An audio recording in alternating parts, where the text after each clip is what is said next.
कल एक फंक्शन हुआ, एक इंफॉर्मेशन कमिश्नर है जनाब, उन्होंने सावरकर के ऊपर किताब लिखी और सावरकर की किताब के रस्म इजरा में आरएसएस के मोहन भगवत थे, हमारे मुल्क के मौजूदा वज़ीर दिफा मोहतरम राजनाथ सिंह साहब थे। तो दोनों की तकरीर हुई। उसमें वज़ीर दिफा ने यह कहा कि सावरकर ने जो अंग्रेज़ों को माफ़ीनामे के ख़त लिखे थे वो महात्मा गांधी के बोलने पे लिखे थे। आप उलमाए कराम यहाँ पर मौजूद हैं, अल्लामा फजल खैराबादी रहमतुल्लाह अलैह हो या मौलाना हुसैन अहमद मदनी रहमतुल्लाह अलैह हो, ये माल्टा की जेल में थे, वो अंडमान की जेल में थे।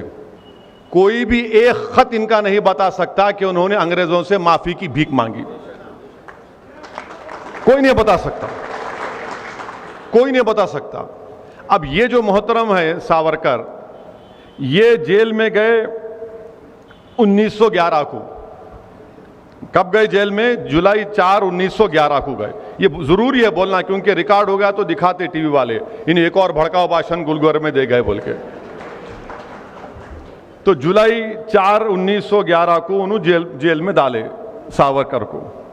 अब राजनाथ सिंह ये बोल रहे कि महात्मा गांधी खुद उनको ये बोले कि आप अंग्रेज़ों को एक ख़त लिखो, मर्सी पिटीशन लिखो, माफ़ीनामा लिखो।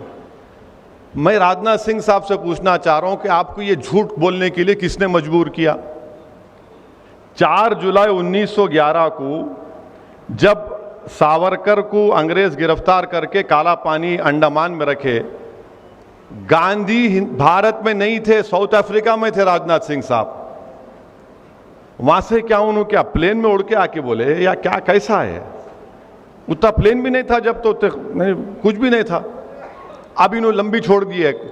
अब ये समझे कि हम लोग हमारे कान में फूल है, हम नहीं देखेंगे, नहीं मालूम हमारे को मालूम, हम भी थोड़ा थोड़ा पढ़ते, ज़्यादा नहीं पढ़ते, थोड़ा थोड़ा पढ़े लिखे हैं। वो हम तेलुगु में बोलते కొంచెం కొంచెం, लिटिल लिटिल। ये पहली झूठ इनकी। अब दूसरी बात यह है कि वो हो गया। फिर उसके बाद उन्होंने एक और माफ़ीनामा लिखे नवंबर 14 को 1913 को, और तीसरा लिखे और महात्मा गांधी भारत को कब आए? जनवरी 9, 1915 को। माने 2 खत लिख चुके थे अंग्रेज़ों को सावरकर। अगर वो अंग्रेजी का खत आपके सामने पढ़ूंगा, उसका तर्जुमा करूंगा, तो ये जितने संघ परिवार के लोग हैं आग बिगोला हो जाएंगे। इतनी तारीफ कर रहे अंग्रेजों की, आप ऐसे हैं, आप दरिया दिल हैं, मेरे को माफ कर दो। अरे ये बात बोलते ही नहीं है। हाँ, यकीनन गांधी का खत है, गांधी ने खत लिखा था, गांधी ने खत का जवाब लिखा था।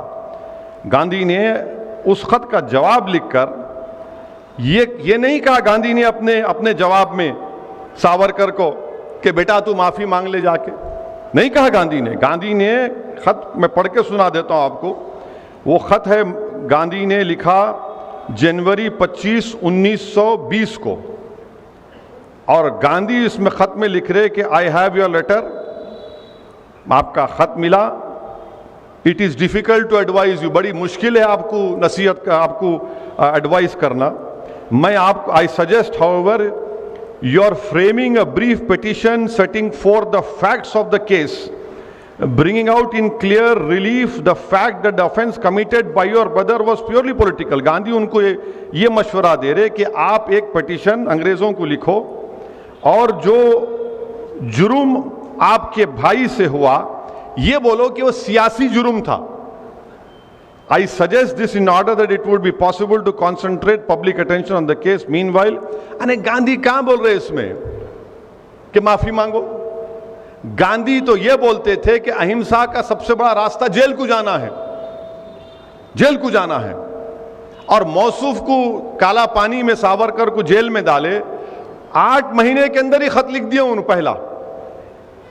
अब राजनाथ सिंह बोलते कि हमारे वजीर दिफा है कि गांधी ने उनसे कहा था। गांधी ने कहा गांधी तो जनवरी 25, 1920 को खत लिखे। उससे पहले तो मौसूफ 2 खत लिख चुके थे। तो अब ये बीजेपी का मकसद क्या है कि सावरकर के बारे में बड़ा अच्छा, तारीख में ये भी आया, मैं एक सियासत का तालिब इल्म हूं, 1990 तक बीजेपी सावरकर का नाम ही नहीं लेती थी, हिंदुत्व का नाम भी नहीं लेती थी। ये